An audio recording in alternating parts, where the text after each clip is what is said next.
Hey everybody, we're super excited to be joined by Claire Kenney on this episode of Teaching Tone for Percussion. Claire's here to talk to us today about all things mallets. Claire, thank you so much for being here today. Absolutely. Thanks so much for the opportunity. I'm really excited to talk all things mallets. Awesome. And Claire and I have had a chance to work together on different projects over the years, and a really outstanding educator. And many people here who are listening may not know the name Claire Kenney. Claire, would you mind just sharing a little bit about yourself? Absolutely. I grew up in Atlanta, Georgia. I still live here. I went to Jacksonville State University for undergrad, and I went to TCU for my master's. Go Frogs.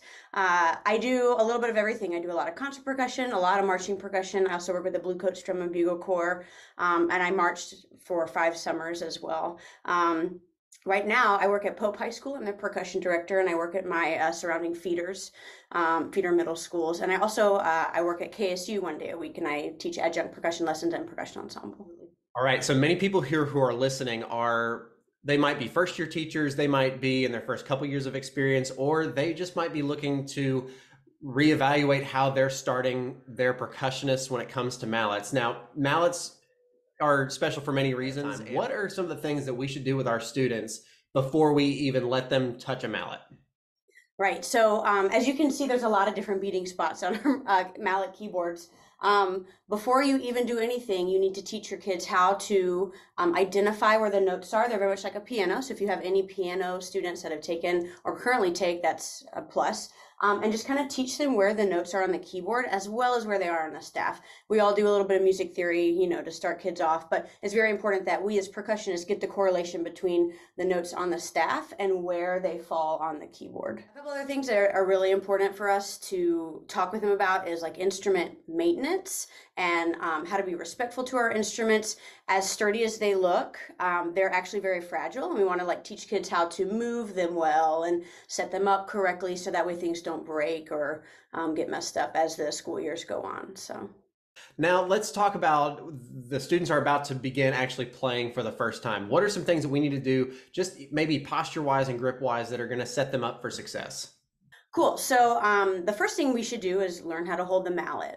When we teach kids our snare drum grip, it's a little bit different than the mallet grip. And there's only a couple tweaks, but they're really important because mallets are a little bit thinner than snare drum sticks. So when we teach kids how to hold mallets, the first thing we need to do is show them where their fulcrum is, the rotation point. We take our thumb, the squishiest part of our thumb, right behind our thumbnail, and we put it about 1/3 of the mallet. And just place it right on there. And I take my index finger, and you want to curve that index finger really nice and comfy. When I do that, that kind of creates a little pocket right where the indentation is for my first knuckle, my second knuckle. You want to stick the first knuckle from the tip of my finger right behind that thumb. That's your recipe for correct notes. That's how your kids are going to be really, really accurate once they start getting into more advanced literature. And then from there, I just wrap my fingers all the way around the mallet.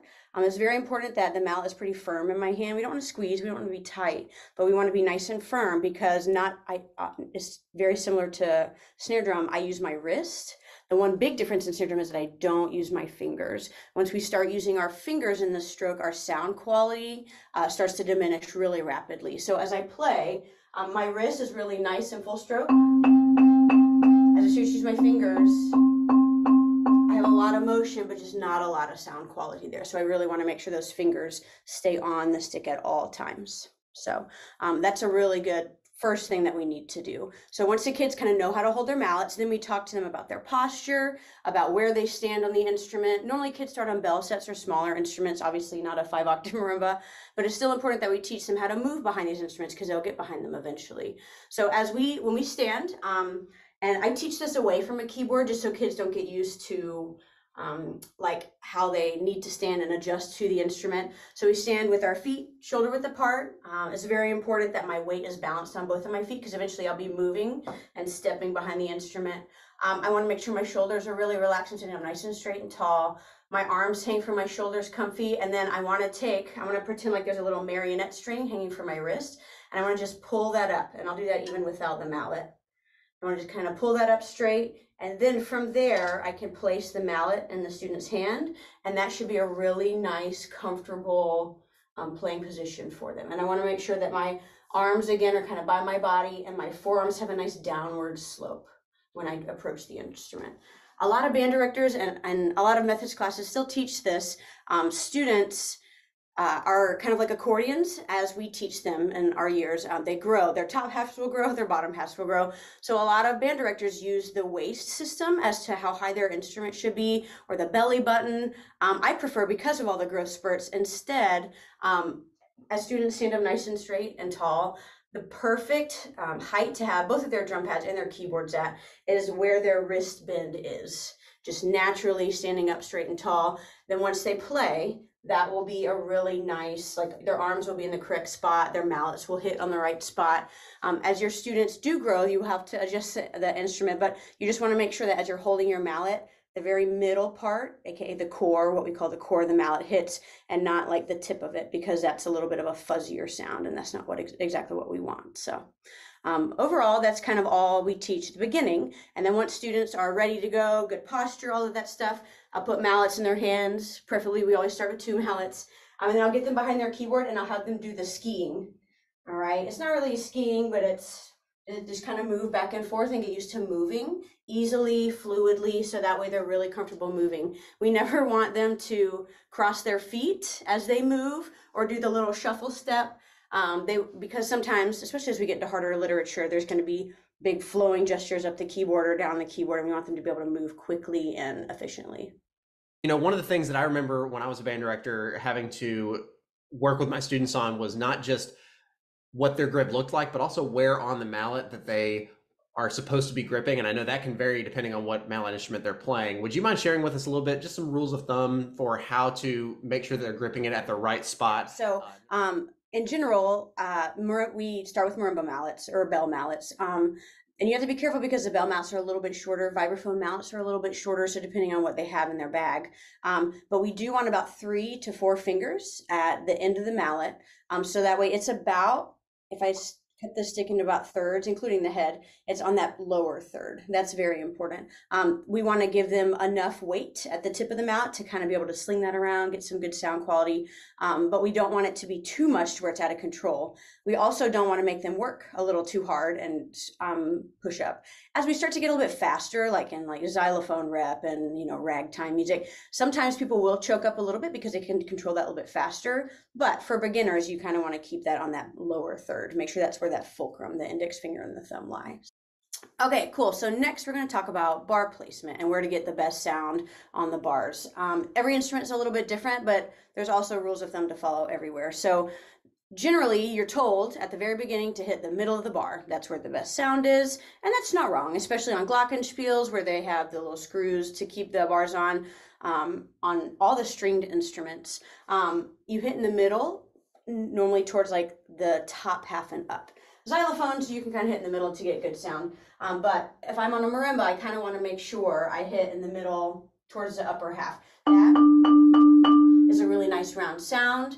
In the middle and lower octaves of our keyboards, we do get a lot of overtones when we start to hit in the middle, especially my lower bars, which isn't a bad sound at all. It's nice and full. But for our lower bars, and to preserve the bar, to not crack it, especially if you have a nicer instrument, like with rosewood keys, say, you want to actually push away from the middle and actually play on like the upper, what we call the rail of the resonator. So the pipes that are running under the keyboards, we call those resonators. They're very important to the sound of the instrument. We actually, there's 2 little rails that run along the actual resonator tubes. You want to play along the top or the bottom, whatever's comfortable for the student.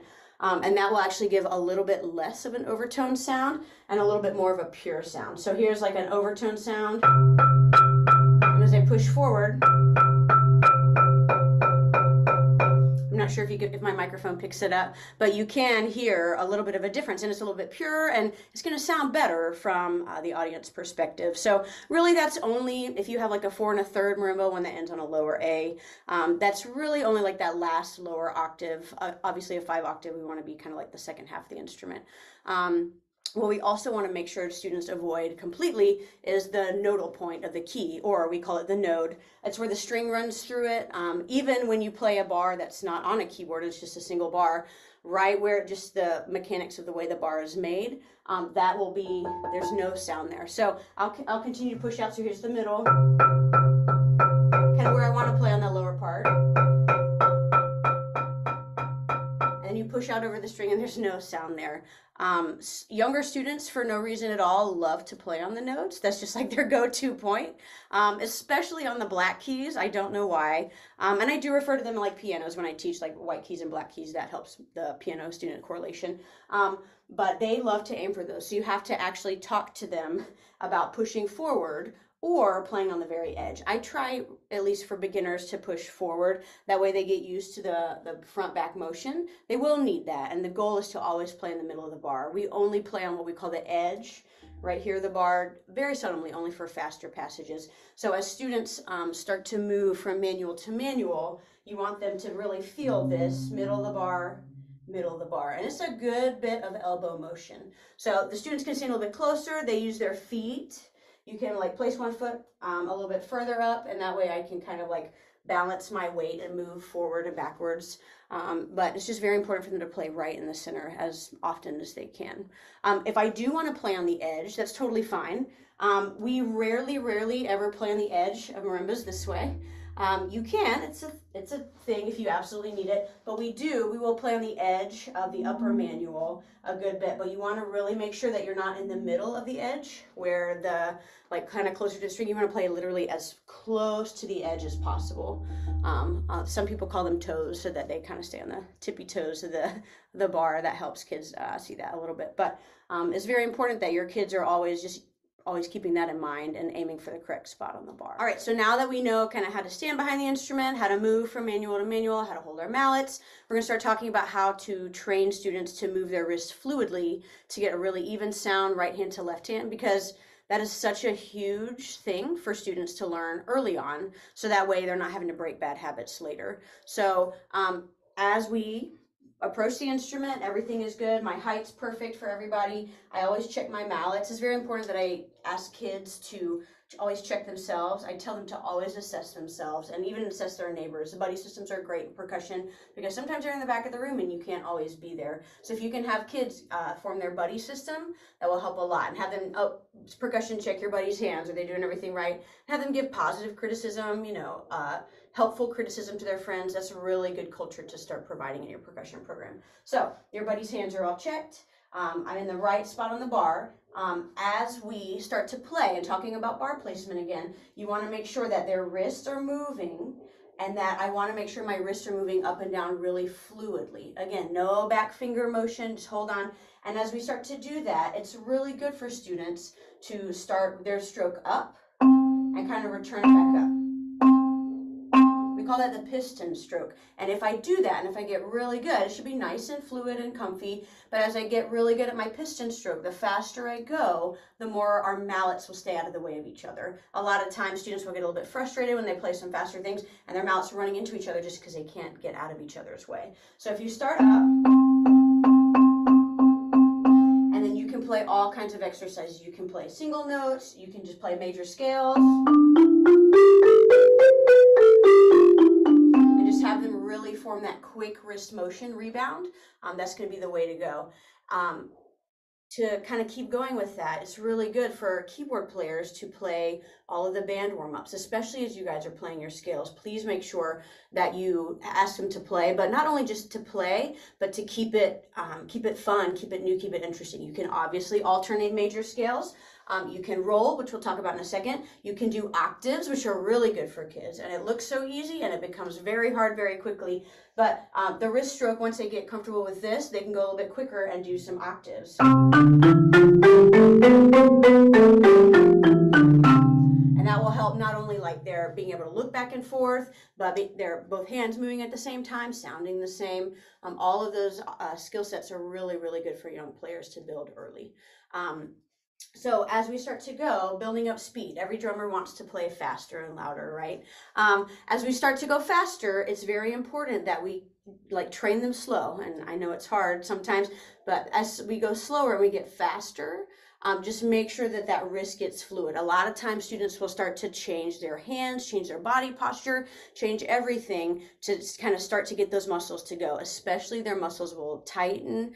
Any tension in here is going to make them start to pump bigger muscles, and bigger muscles move slower. So you have to make sure that they're using their small muscles, aka their wrists, to make sure that that stuff gets a little bit quicker. And you can see that even from the front of the room. You can see when kids are starting to pump their arms and get a little bit just a little too tense to really be successful in some of those faster things. I want to echo what you talked about with having percussion involved whenever you're doing anything with the full ensemble. I know there are many people out here who don't have the fortune of having a percussion instructor at their school, or they're by themselves with a very large class.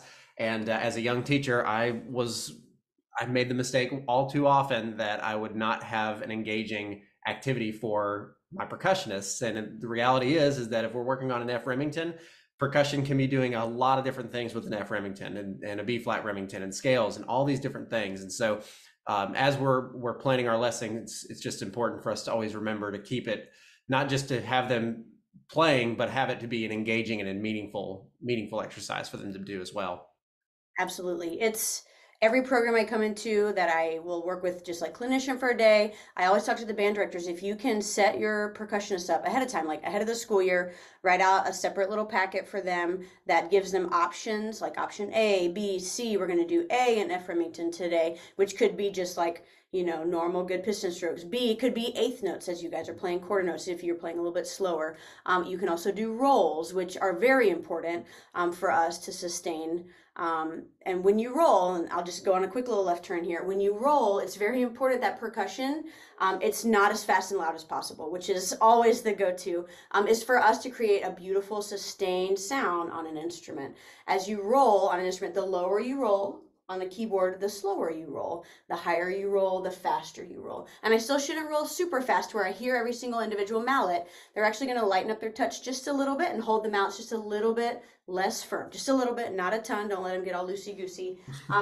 And just, we want to make sure that we roll on a key, nice and pretty, to make it sustained. That is our overall goal. And if you notice, I did stack a little bit. That's what we call when we aren't playing all in the same spot on the key. We call it stacking, which is fine.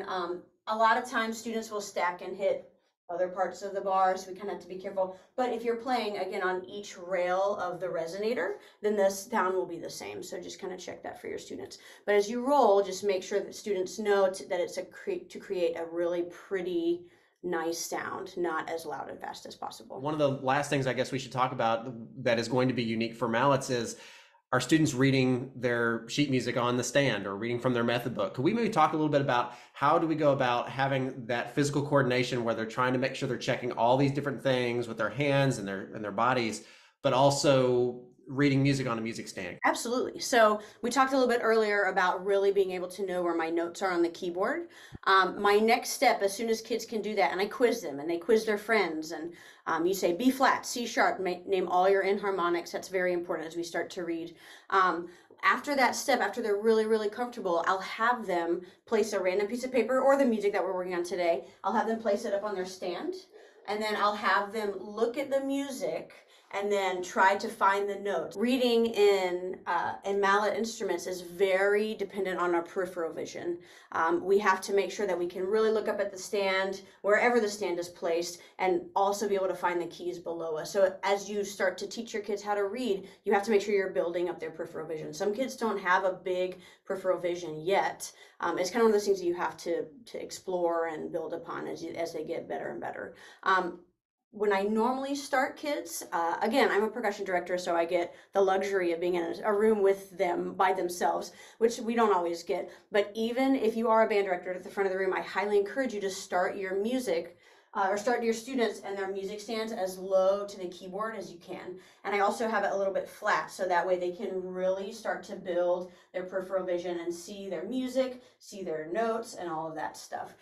Once they're really good with that, and it could take 2 weeks for your kids to kind of get really comfortable with that. Then you can start to raise that music stand up and be able to look at the conductor.